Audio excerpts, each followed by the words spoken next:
When we read the book of Psalms, one way that I oftentimes ask people who are interested in the prayer book to start out is just to read the book of Psalms every day. Maybe read one psalm a day. If there's a short one, read two. If it's a long one, break it in half. But try to get through the entire book of Psalms in a couple of months and outline the verses that seem to speak to you. And then after you outline the verses that seem to speak to you, underline them or box them, maybe choose specific words. Every person whom I've had do this tells me that they're so surprised what they come up with because they really don't know what's down inside the depths of their own soul until they're forced to choose the words and the images that seem to speak to them. So you end up having a dialogue with the text. So on one hand, the text seems to be an expression of what's already deep inside of us, and then the text becomes an expression so that we can actually get that out.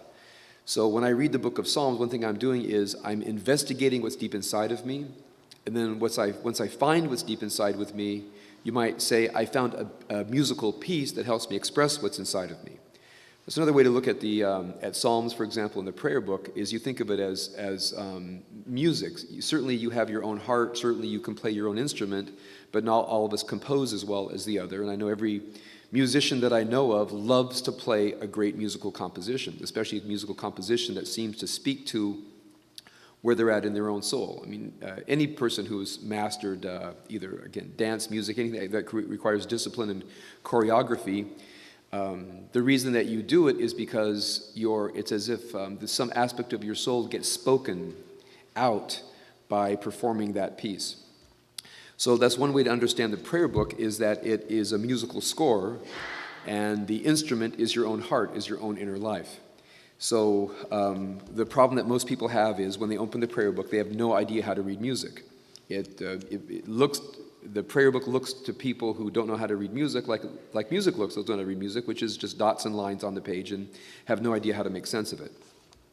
So when you think of it that way, the only key here, of course, is the quality of the translation. We have here a decent translation, not the one that I would have written, but good enough to allow you to engage in two aspects of what I would call the base of the pyramid on engaging in Jewish prayer.